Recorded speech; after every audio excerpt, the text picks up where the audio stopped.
The October rain drummed against the windshield of Jeffrey Morrison's rental car as he pulled into the driveway of 412 Maple Street. At 64, Jeffrey had learned to read weather patterns like emotional forecasts, and today felt like a storm was brewing in more ways than one. The house stood before him like a memory frozen in time. The same white picket fence his grandfather had painted every spring, the oak tree where he'd built a treehouse at age 10, the wraparound porch where his grandmother had served lemonade on summer afternoons. This wasn't just any house. This was home. Or at least, it had been. Jeffrey stepped out of the car, his weathered hands gripping the legal documents that had arrived 3 weeks ago. His Uncle Harold's will had been crystal clear. The family home, owned by the Morrison family for 3 generations, was now his. Harold had no children, and Jeffrey was the last remaining Morrison. It should have been simple, but nothing involving his cousin's wife Margaret was ever simple. He approached the front door, noting how the garden had been completely redesigned. Where his grandmother's roses once bloomed, stark modern sculptures now jutted from beds of white gravel. The change felt like erasure. Jeffrey knocked, his knuckles rapping against the dark mahogany door that had been painted cheerful yellow when he was a child. The sound echoed hollowly, and he could hear footsteps approaching, sharp, deliberate clicks of heels against hardwood. The door swung open, revealing Margaret Caldwell, his late cousin Robert's widow. At 58, she maintained the polished appearance of someone who had married into money and intended to keep it. Her silver hair was pulled into a severe chignon, and her grey eyes assessed Jeffrey with the warmth of a debt collector. Jeffrey. Her voice carried the crisp tone of someone who considered his name distasteful. I suppose you're here about Harold's mistake. Hello, Margaret. Jeffrey held up the legal documents. It's not a mistake. Harold left me the house. I'm here to take possession. Margaret's laugh was sharp as breaking glass. Take possession? Do you have any idea what I've done to this place? The renovations, the improvements. I've lived here for 8 years, Jeffrey. 8 years. This is my home. It was never your home, Margaret. Robert didn't own it. Harold did. And Harold left it to me. The October wind swept across the porch, carrying the scent of dying leaves and distant wood smoke. Jeffrey pulled his jacket tighter, remembering how his grandmother always said October was when the year showed its true colors, when all the pretenses fell away. You don't belong here, Margaret said, her voice dropping to a venomous whisper. She began to close the door, but Jeffrey stepped forward. Margaret, please, let's discuss this like adults. I know you've made this place your home, but legally. Legally? Margaret's eyes flashed. I poured $200,000 into renovations. I've hosted the neighborhood association meetings here. I've built relationships, established myself in this community. What have you done? You disappeared to California 30 years ago and never looked back. You don't belong here, Jeffrey. This isn't your world anymore. Jeffrey felt the familiar ache in his chest, the same feeling he'd carried since his divorce 5 years earlier, since his daughter stopped returning his calls, since he'd realized that his successful career as an aerospace engineer had somehow cost him everything that mattered. I may not have stayed, he said quietly, but I never forgot. This house, it's all I have left of my family. Well, it's too bad Harold didn't think about that before he got senile. Margaret stepped back into the doorway. I'm contesting the will, Jeffrey. My lawyer says there's a good chance we can prove Harold wasn't of sound mind when he wrote it.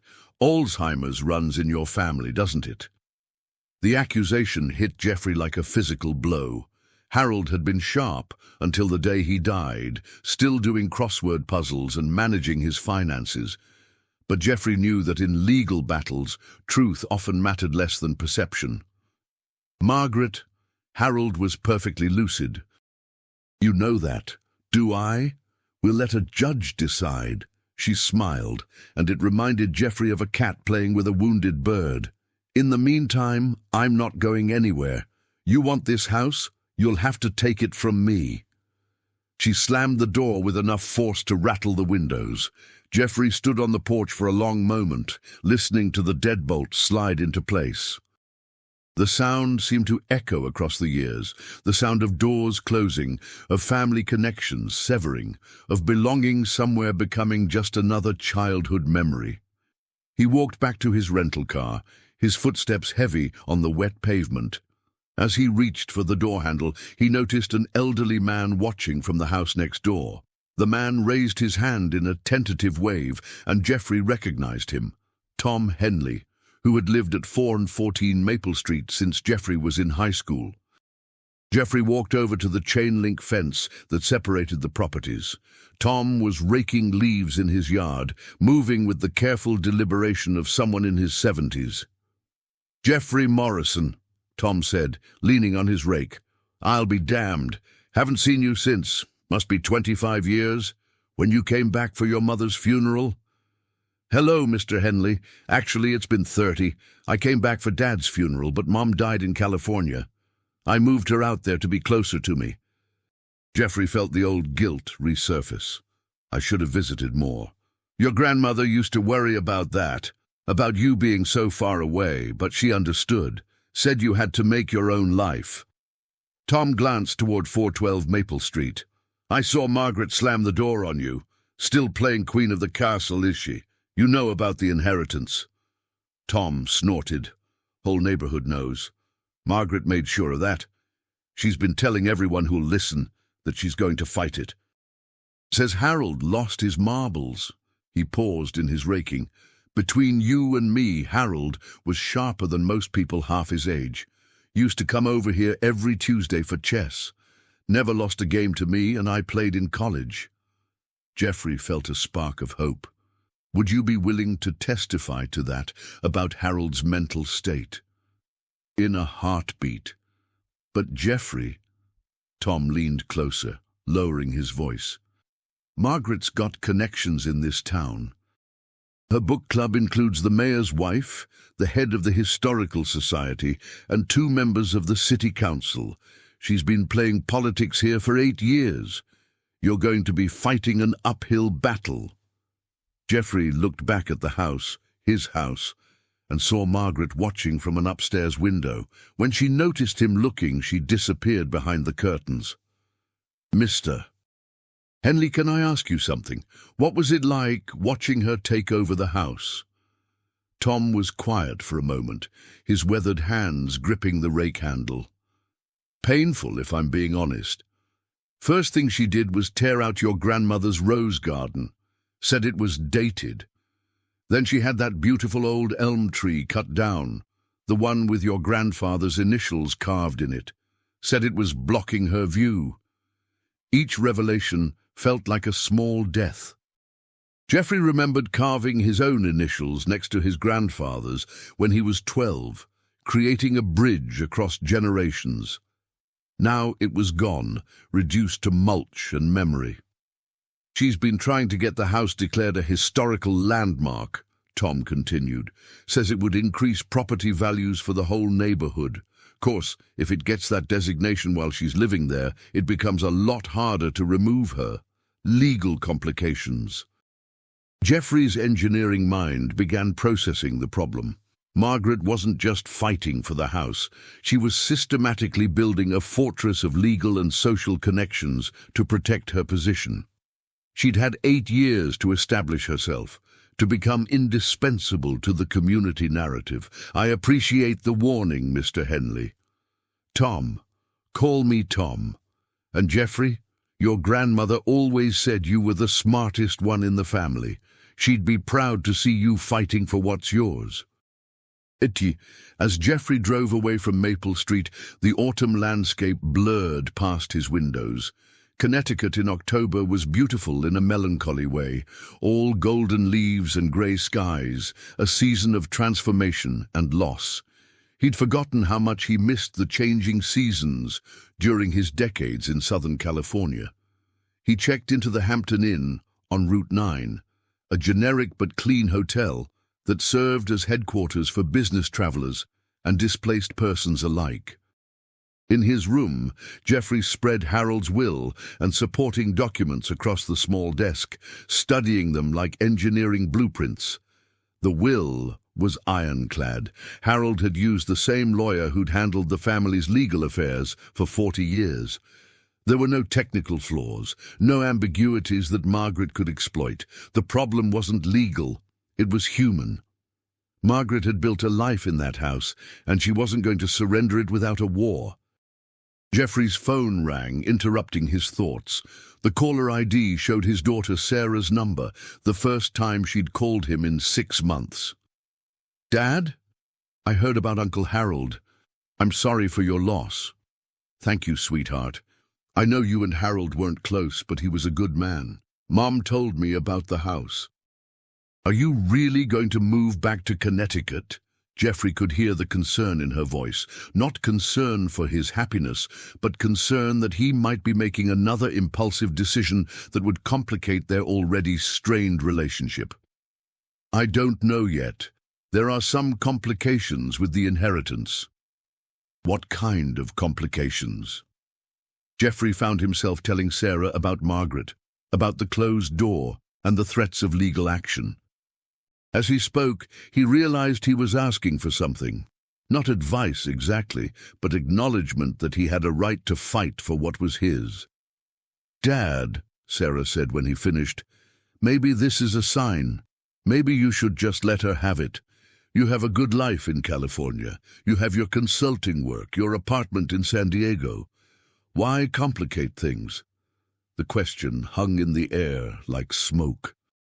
Why complicate things? Because the house represented something Sarah couldn't understand, the last physical connection to a family that had scattered like dandelion seeds in the wind. Because at 64, Geoffrey was discovering that success without roots felt hollow. Because sometimes a man reached an age where he needed to stop running from his past and start reclaiming it. "I can't explain it, Sarah, but I need to try." After they hung up, Geoffrey sat in the gathering darkness of his hotel room, looking out at the parking lot where other displaced souls were settling in for the night. The rain had stopped, and the October air smelled of wet leaves and possibility. Tomorrow, he would begin his real research, not just into Margaret's legal vulnerabilities, but into the woman herself.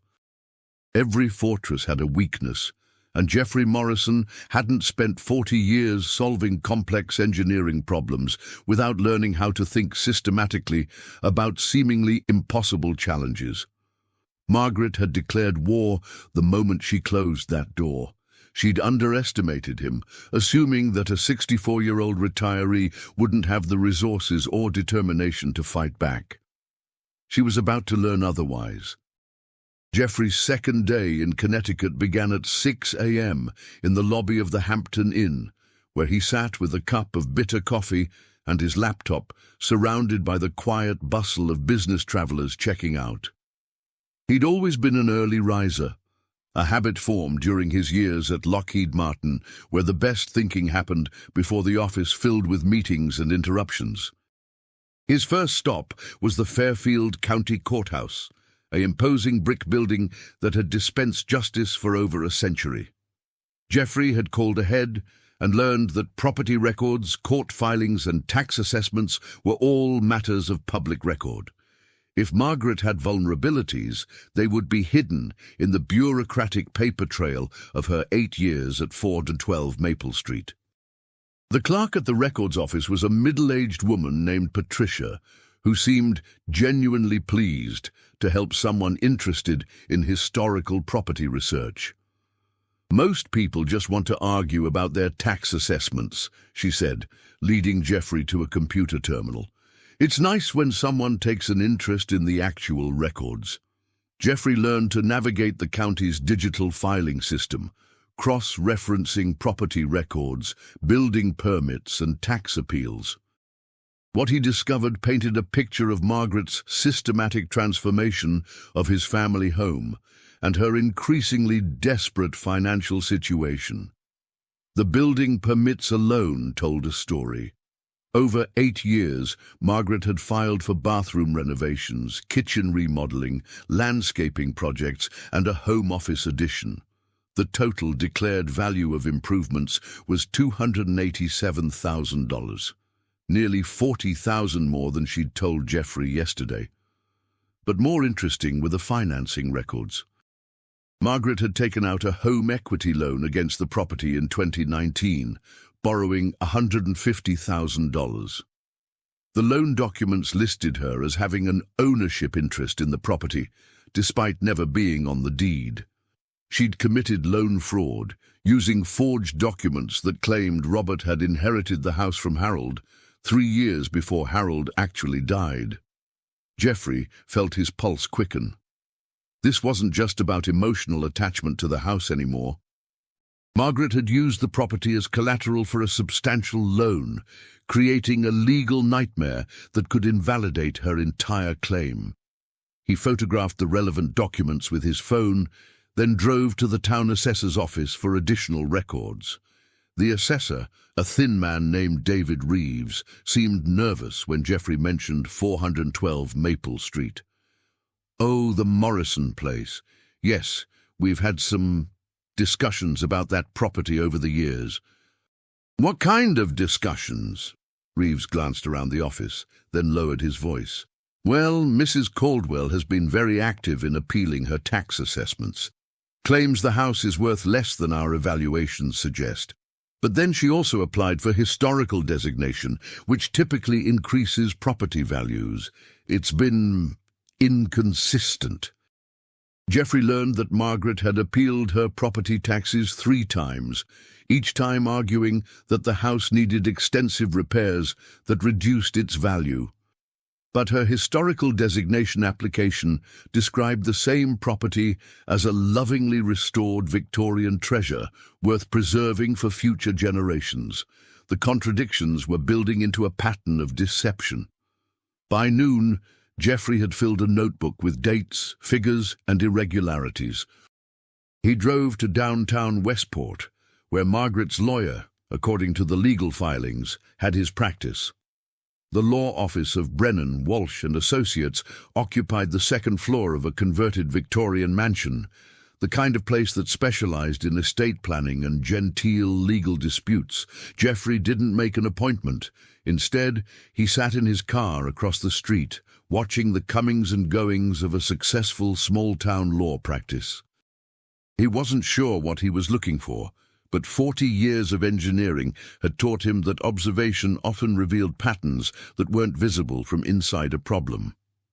At 12:30, Margaret emerged from the building, talking animatedly with a man in an expensive suit.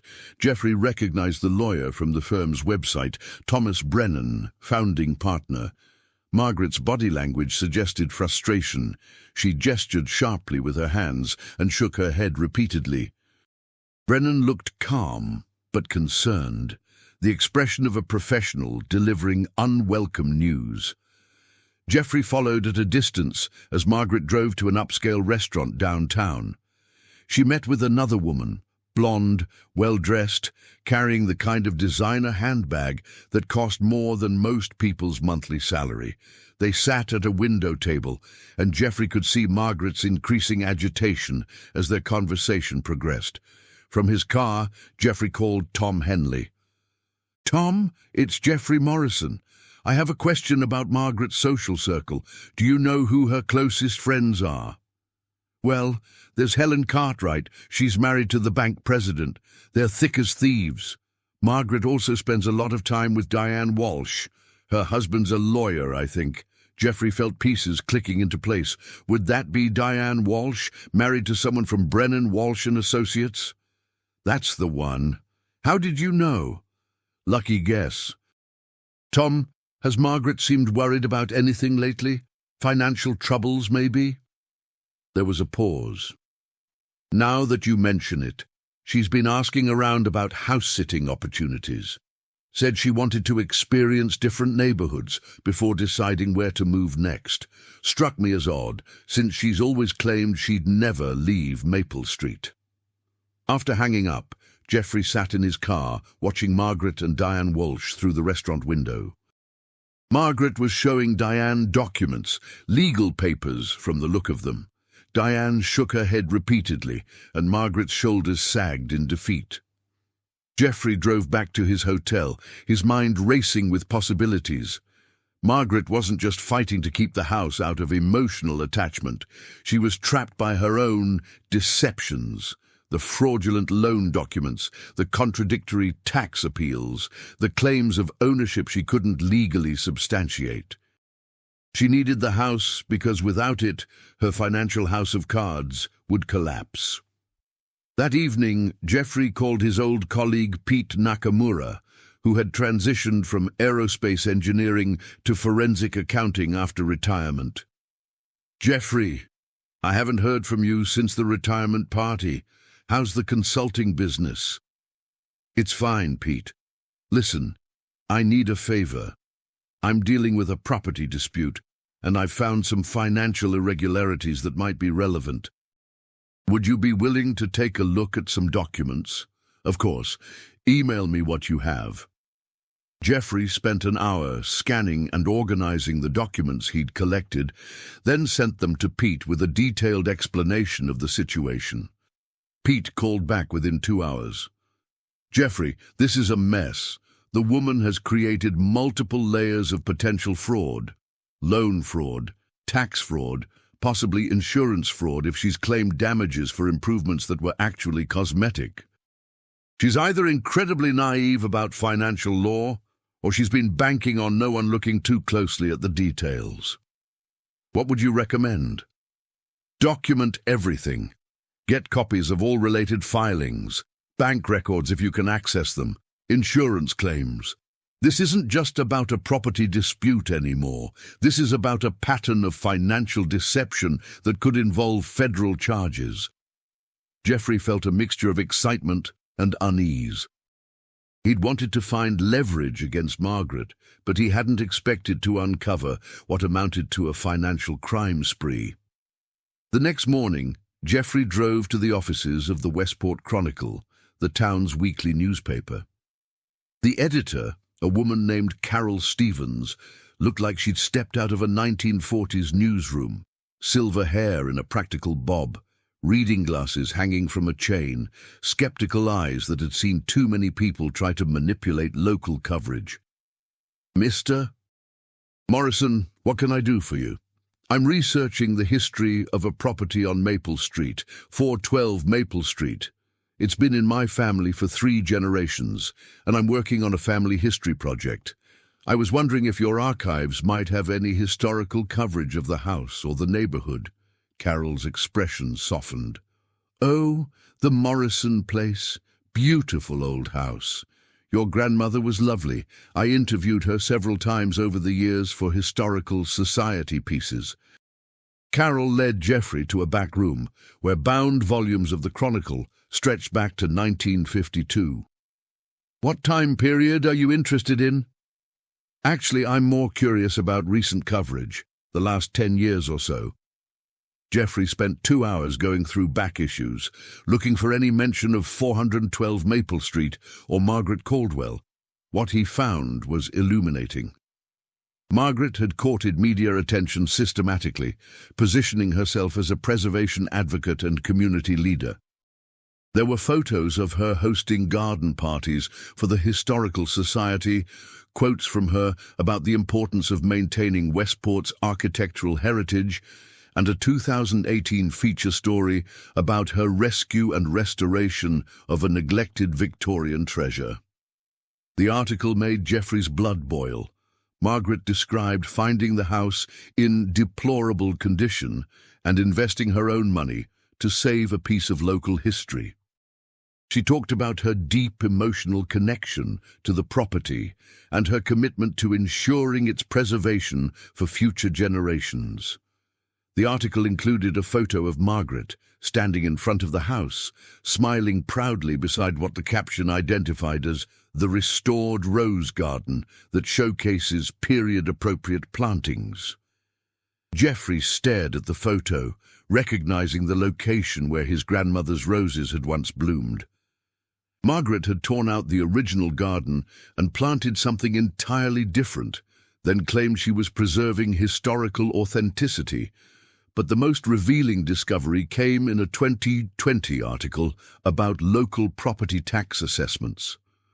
Margaret was quoted extensively about the unfair burden placed on homeowners who invested in historical preservation.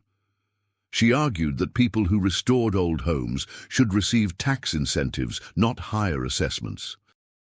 "I've put my heart and soul into preserving this beautiful home," Margaret was quoted as saying.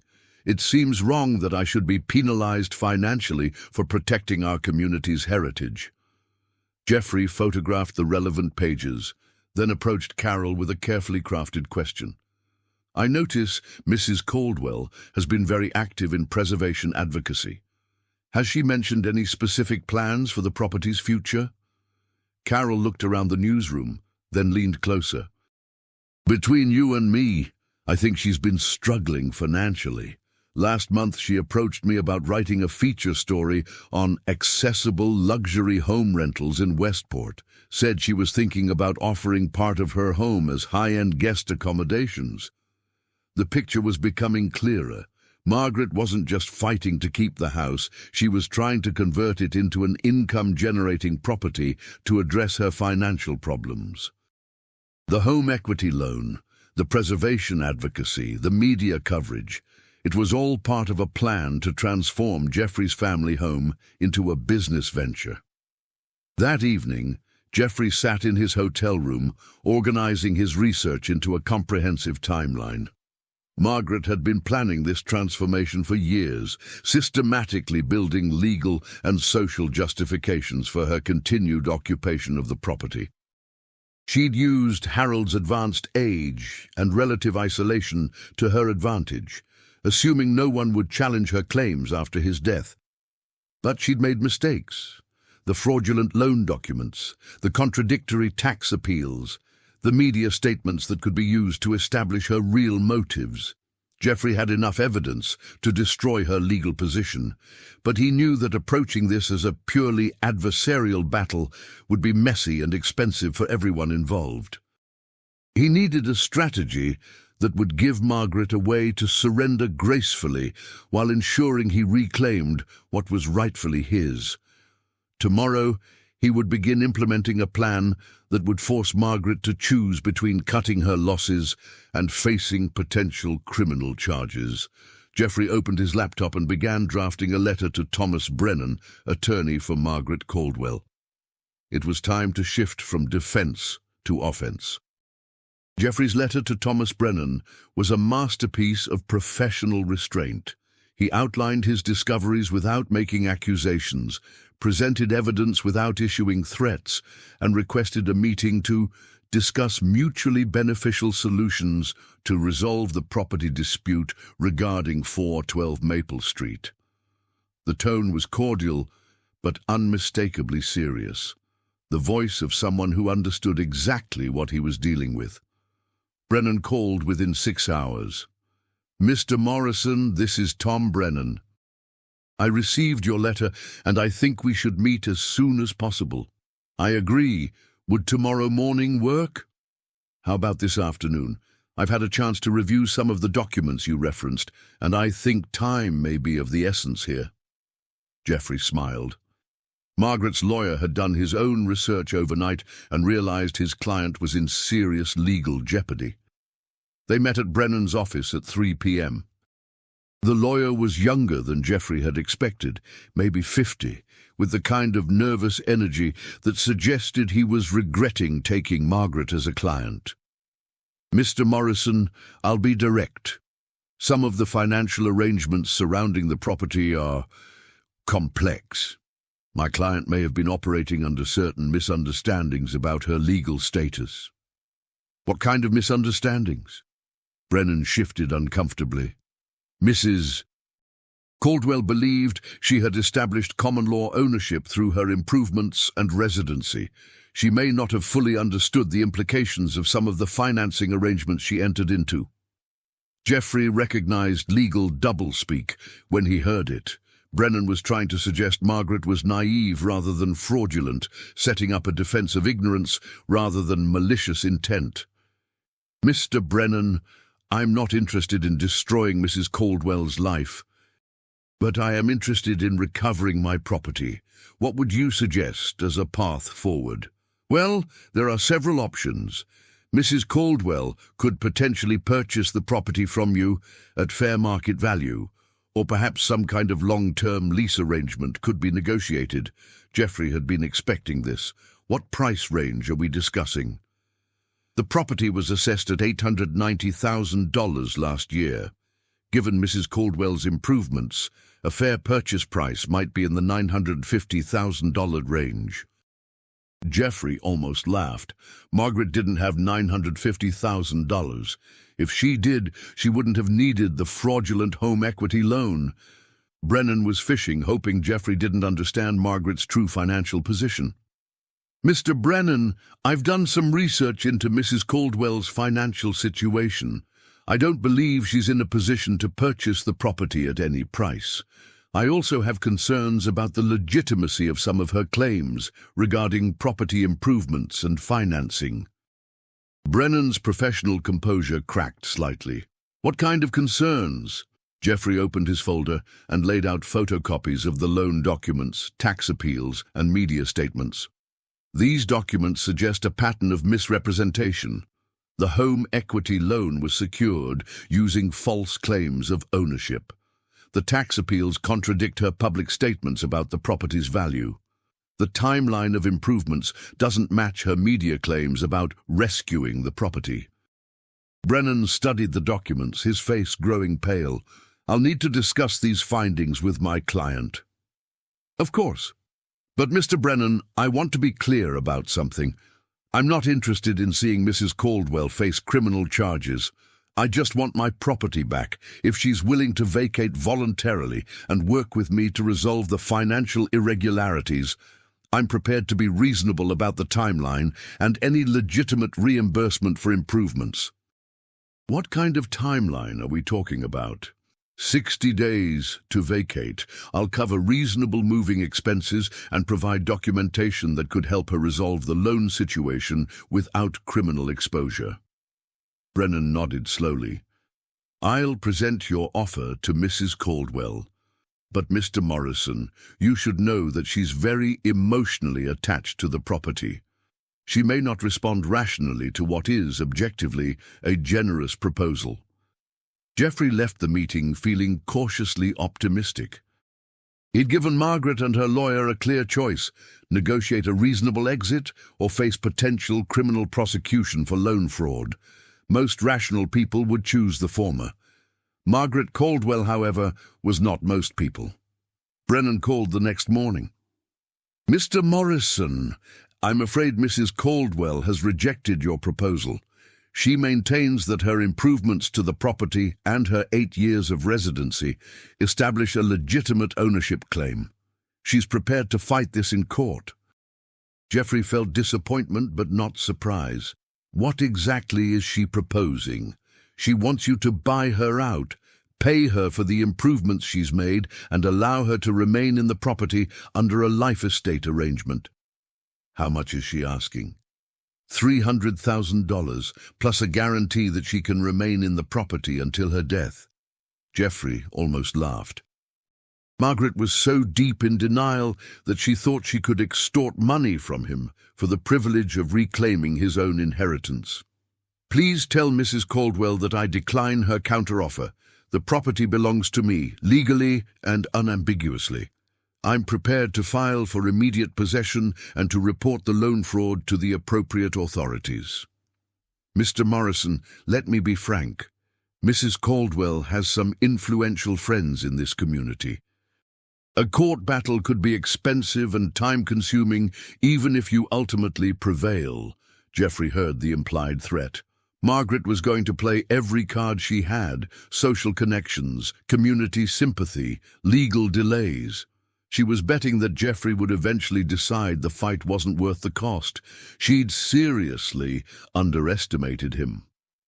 That afternoon, Jeffrey drove to 412 Maple Street and parked across the street. He wasn't planning to confront Margaret directly, but he wanted to see the property again, to remind himself what he was fighting for. The house looked different in the afternoon light, smaller somehow and more fragile.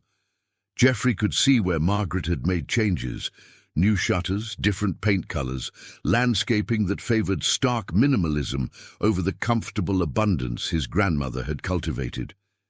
As he sat watching, a car pulled into the driveway. Margaret emerged, followed by a woman Geoffrey recognized from his surveillance at the restaurant, Helen Cartwright, wife of the bank president. They were deep in conversation, their body language suggesting urgent discussion. Geoffrey's phone rang. It was Pete Nakamura. "Geoffrey, I've been digging deeper into those financial documents you sent. I found something interesting. The bank that issued the home equity loan, Westport Community Bank, it's the same bank where Margaret's friend's husband is president." Helen Cartwright's husband. That's the one. Douglas Cartwright. The loan approval was fast-tracked, minimal documentation, very unusual for that amount. It looks like Margaret used her social connections to bypass normal lending procedures. Geoffrey felt pieces clicking into place. Margaret hadn't just committed loan fraud, she'd involved her friend's husband in the scheme, either knowingly or unknowingly. Douglas Cartwright's position at the bank was now at risk if the fraudulent loan became public knowledge. Pete, how serious could this get for the bank president? If he knowingly approved a fraudulent loan based on personal relationships, he could face federal banking violations, lose his license, potentially face criminal charges. If he was just negligent, well, that's still a career-ending mistake. Geoffrey now understood Margaret's confidence. She wasn't just betting on community connections, she was counting on the Cartwrights' need to keep the loan fraud quiet. They couldn't expose her without exposing Douglas's professional misconduct, but Geoffrey also realized he now had leverage over more than just Margaret. The Cartwrights had as much to lose as she did, which meant they had strong motivation to help resolve the situation quietly. That evening, Geoffrey called Douglas Cartwright's office at the bank. "Mr. Cartwright, this is Geoffrey Morrison. I believe you know Margaret Caldwell, who lives at 412 Maple Street. I'd like to discuss some concerns I have about a loan your bank issued using that property as collateral." There was a long pause. "Mr. Morrison, I think we should meet in person. Would tomorrow morning be convenient?" "Very convenient." The Westport Community Bank occupied a graceful colonial building downtown, all brass fixtures and marble floors designed to project stability and trust. Douglas Cartwright looked like Central Casting's idea of a small-town bank president. Grey-haired, dignified, wearing a suit that cost more than most people's cars. But his hands shook slightly as he reviewed the documents Geoffrey presented. "Mr. Morrison, there seems to have been some irregularities in the documentation for Mrs. Caldwell's loan. I want to assure you that Westport Community Bank maintains the highest standards of lending practices." "I'm sure you do, Mr. Cartwright. The question is whether those standards were followed in this particular case." Cartwright studied the forged ownership documents, his face growing pale. "These representations appear to have been inaccurate. They were fraudulent. Mrs. Caldwell claimed ownership of property she didn't own, and your bank accepted that claim without proper verification. What are you proposing, Mr. Morrison?" "I want the loan resolved without criminal charges being filed. Mrs. Caldwell needs to vacate my property within 60 days.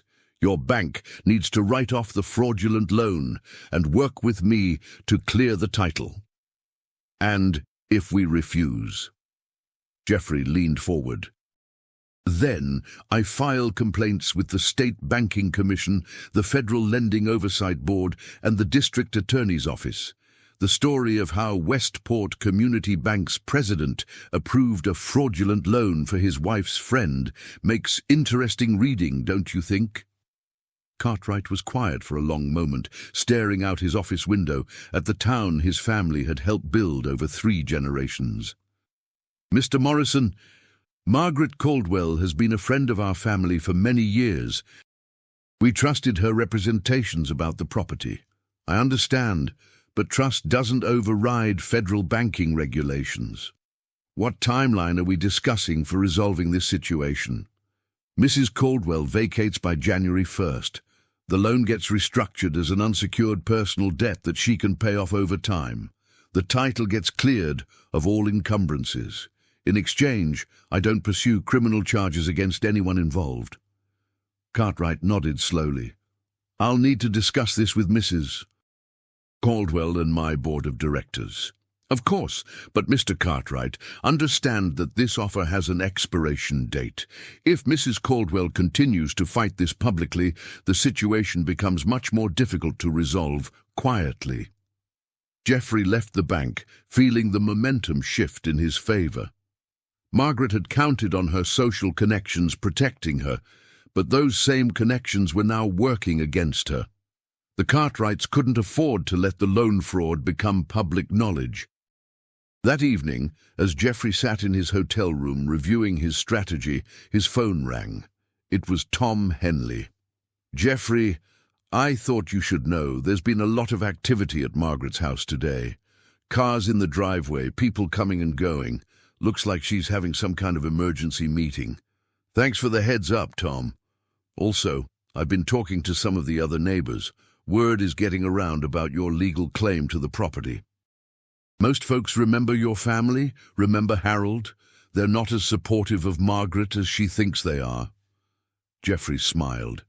Margaret had overplayed her hand, assuming that 8 years of community involvement had made her indispensable. But neighborhoods had long memories, and the Morrison family had deeper roots than Margaret's superficial social connections. Tomorrow, Jeffrey would find out whether Margaret was ready to surrender or whether she was prepared to go down fighting and take her friends' reputations with her. The call came at 7:30 a.m., waking Jeffrey from the first solid night's sleep he'd had since arriving in Connecticut. It was Thomas Brennan, and his voice carried the weary resignation of a lawyer who'd spent the night explaining harsh realities to a stubborn client. Mr. Morrison, Mrs.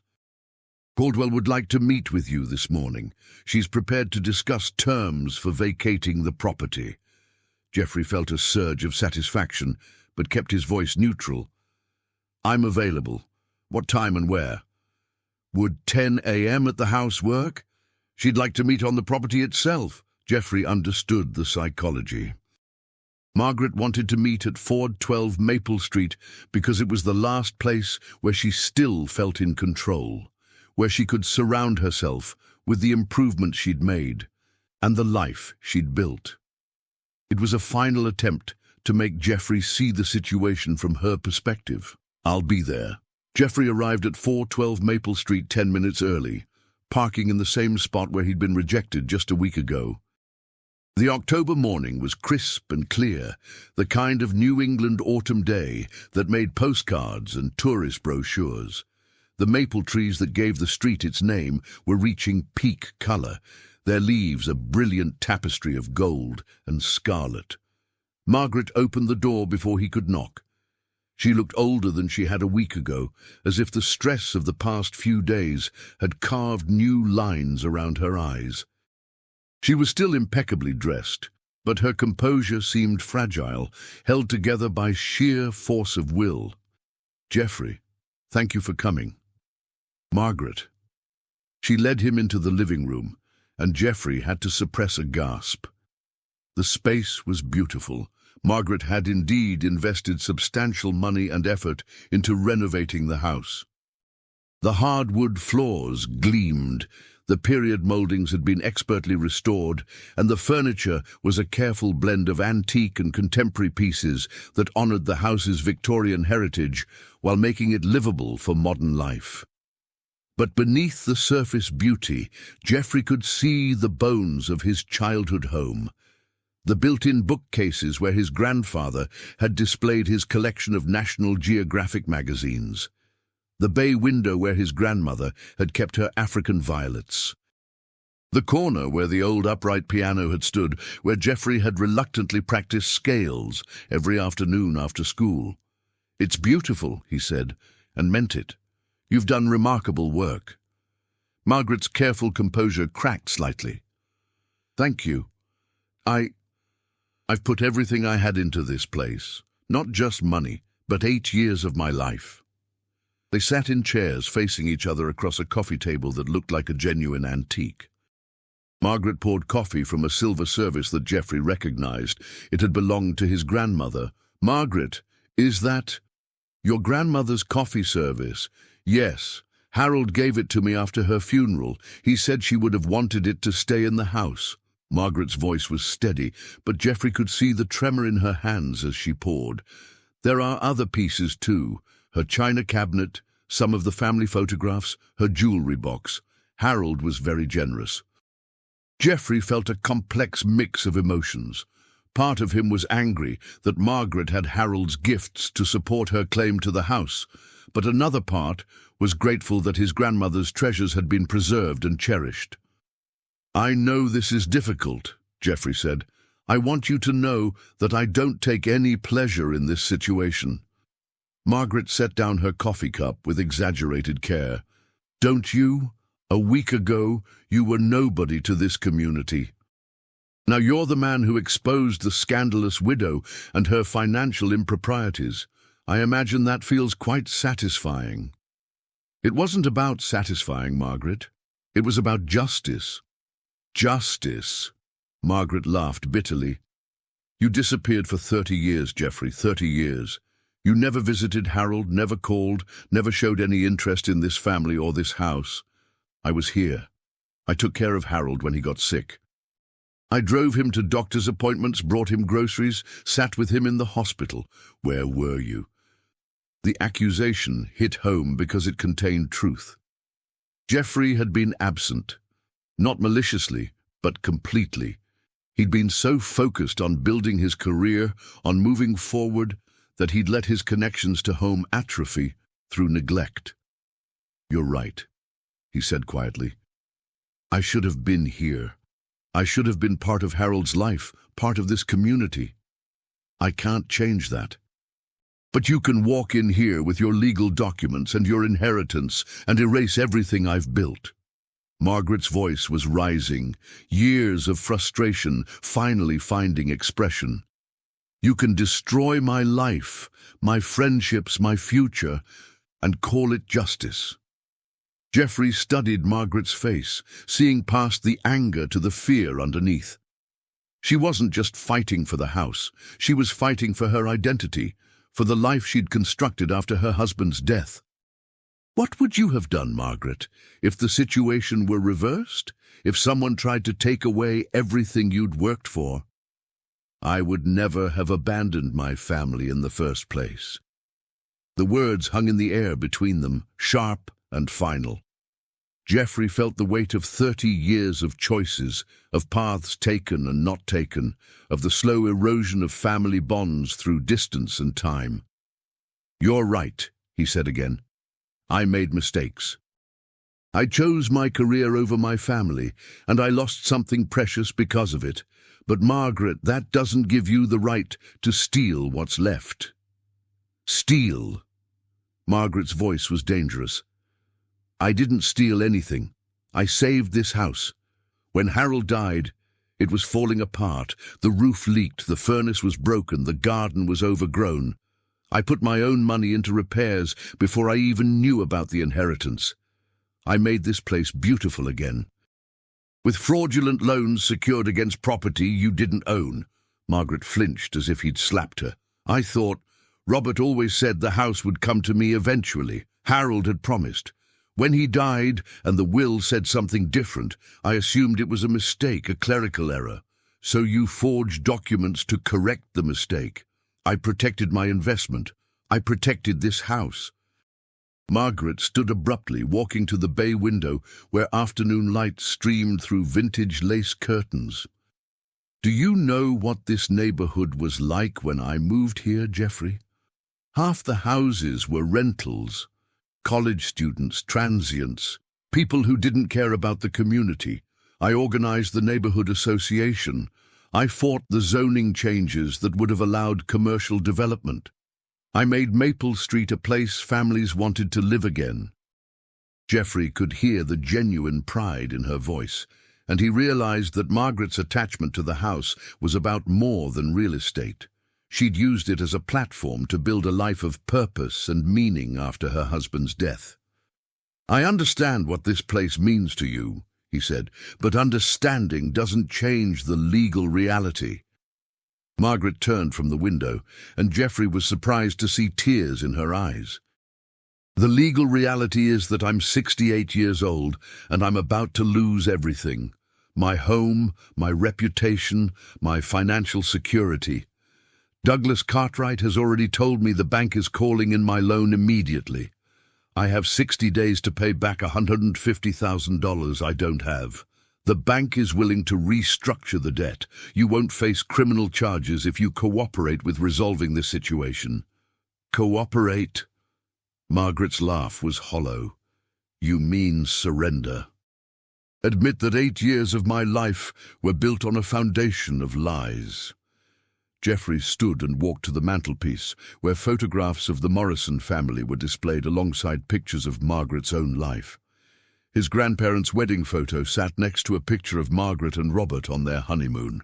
His father, as a young man in his Navy uniform, was grouped with Harold's retirement celebration from the post office. "Margaret, what if there was another way? What do you mean?" Jeffrey turned back to face her. "What if you didn't have to lose everything? What if we could find a solution that honored both your investment in this place and my legal right to it?" Margaret looked skeptical. "What kind of solution?" Jeffrey had been thinking about this possibility since his conversation with Tom Henley.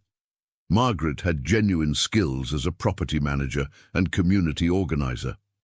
Her mistake hadn't been lack of ability.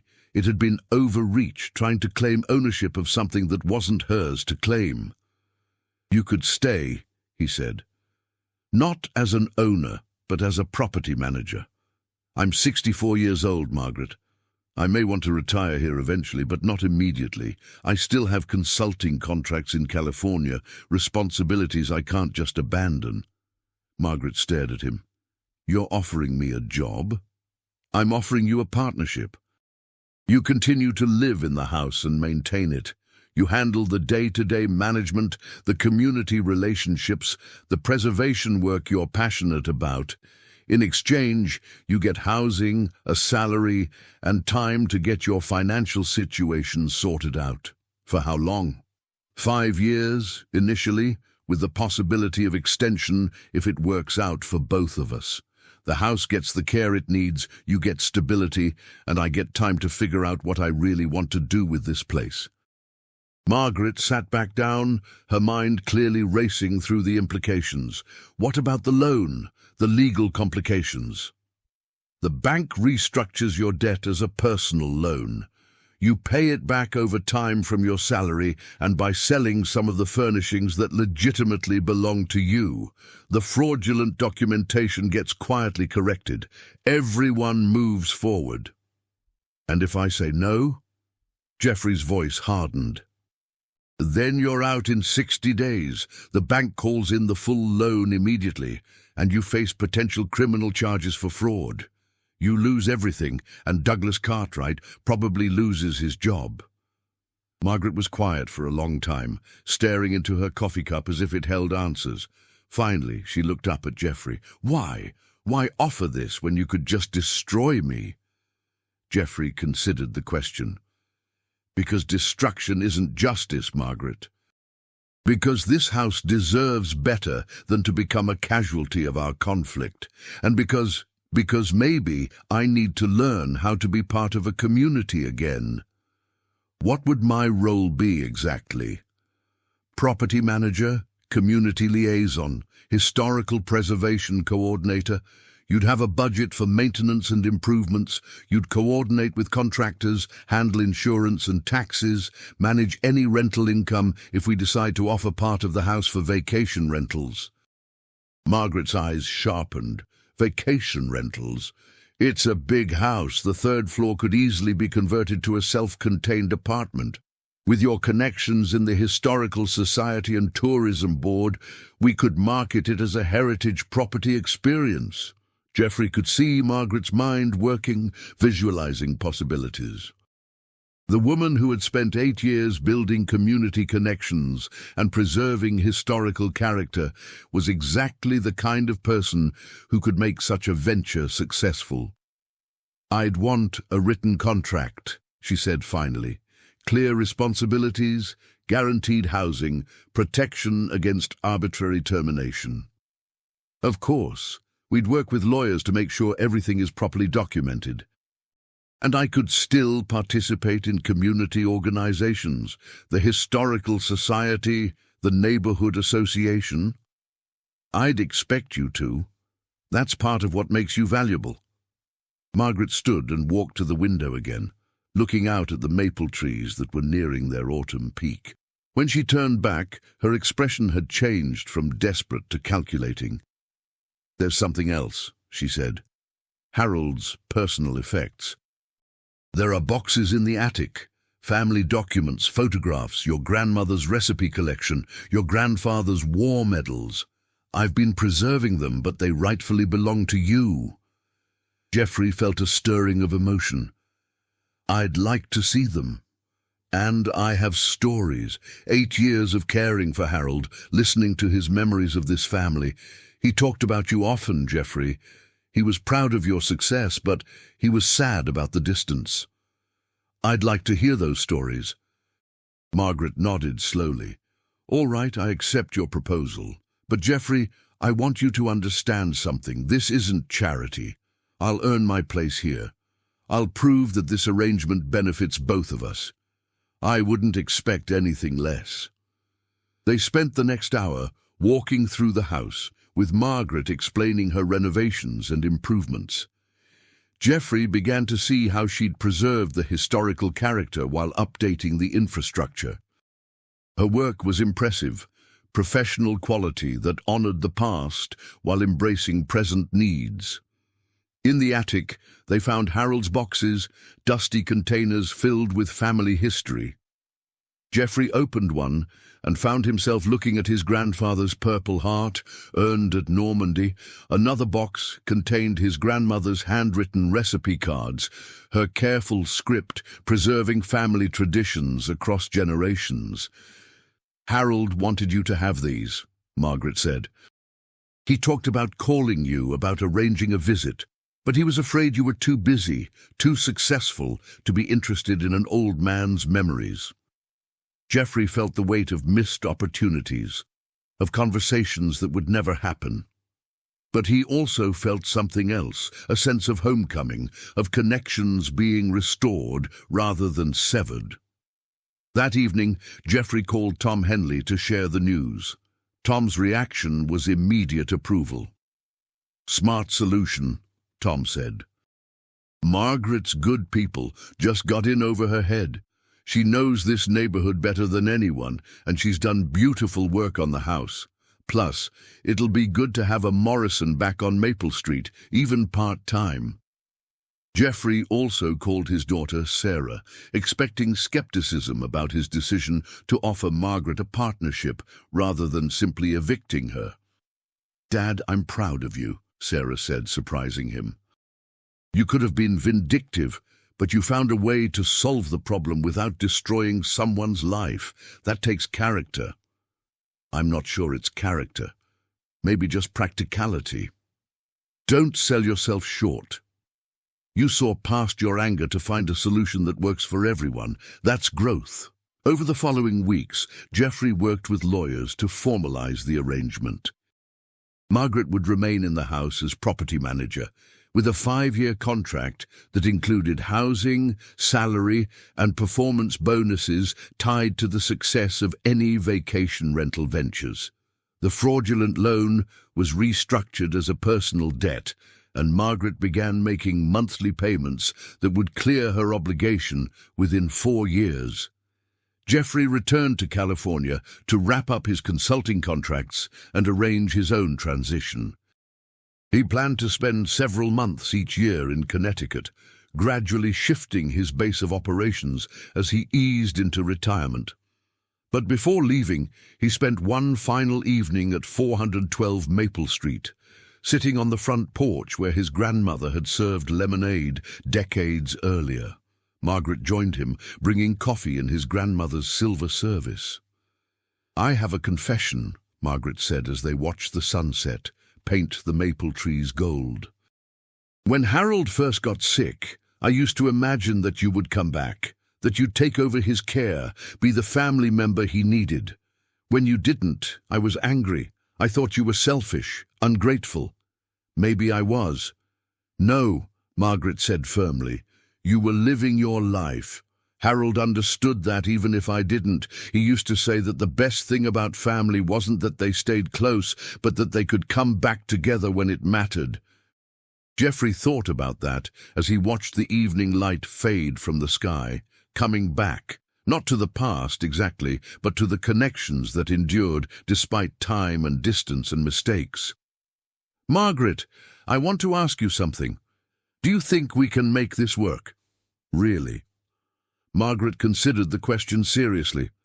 "I think we both need this house in different ways. You need roots, and I need purpose.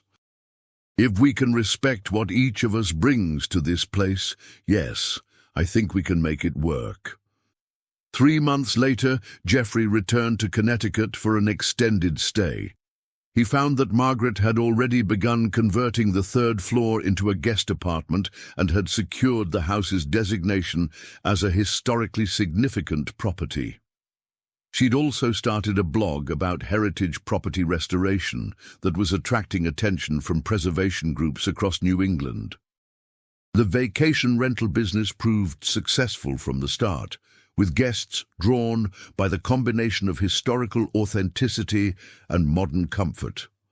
Margaret's community connections provided a steady stream of referrals, and her attention to detail earned consistently positive reviews. But more importantly, Geoffrey found himself becoming part of the Maple Street community in ways he'd never experienced as a child. He joined Tom Henley for weekly chess games, helped Margaret organize neighborhood preservation initiatives, and slowly began to understand what his grandmother had meant when she said that home wasn't just a place, it was a network of relationships and responsibilities that anchored a person in something larger than themselves. On a crisp December morning, exactly 2 months after moving back to Connecticut, Geoffrey stood in the front yard of 412 Maple Street, watching Margaret direct the installation of a new historical marker. The bronze plaque identified the house as the Morrison family heritage property, established 1887, preserved through community partnership. Margaret noticed him watching and walked over, her breath visible in the cold air. "Any regrets?" she asked. Geoffrey looked at the house, his house, but also Margaret's project, and somehow their shared responsibility. The morning sun caught the windows, making them glow like welcoming beacons. "No regrets," he said. "This feels right." Margaret smiled, and for the first time since he'd known her, it reached her eyes. Harold would approve. He always said the house needed people who understood that taking care of something meant more than just owning it. Geoffrey nodded, understanding finally what his uncle had known when he wrote his will. The house hadn't just been left to Geoffrey, it had been entrusted to him, with the responsibility of ensuring it remained a place where family stories continued to unfold, where community connections flourished, and where the past informed the future without imprisoning it. That evening, as Geoffrey sat in his grandfather's old chair, reading Tom Henley's chess book, Margaret knocked on the door between the main house and his private quarters. "Geoffrey, I found something I thought you'd want to see." She handed him a wooden box he'd never seen before. Inside, wrapped in his grandmother's silk scarf, was a leather journal filled with his grandfather's handwriting. The final entry was dated just a week before his death, and it mentioned Geoffrey specifically. I hope the boy comes home someday. Not to stay necessarily, but to understand that this place will always be here for him when he needs it. A man should have roots, even if he chooses to spread his branches far from the trunk. Geoffrey closed the journal, feeling the weight of generations of Morrison hopes and dreams. Tomorrow, he would call Sarah and invite her to bring her children for Christmas at 412 Maple Street. He would start planning the renovations that would make the house suitable for family gatherings again. He would begin writing his own entries in his grandfather's journal, adding new chapters to a family story that had seemed to end, but was really just beginning a new volume. Margaret had been right about one thing. He didn't belong here, at least not in the way she'd originally meant. But belonging wasn't about birthright or legal documents or even long residence. Belonging was about choosing to invest yourself in a place and its people, about taking responsibility for something larger than your own immediate needs. Geoffrey Morrison had come to Connecticut to reclaim his inheritance. Instead, he'd discovered something more valuable: the possibility of home.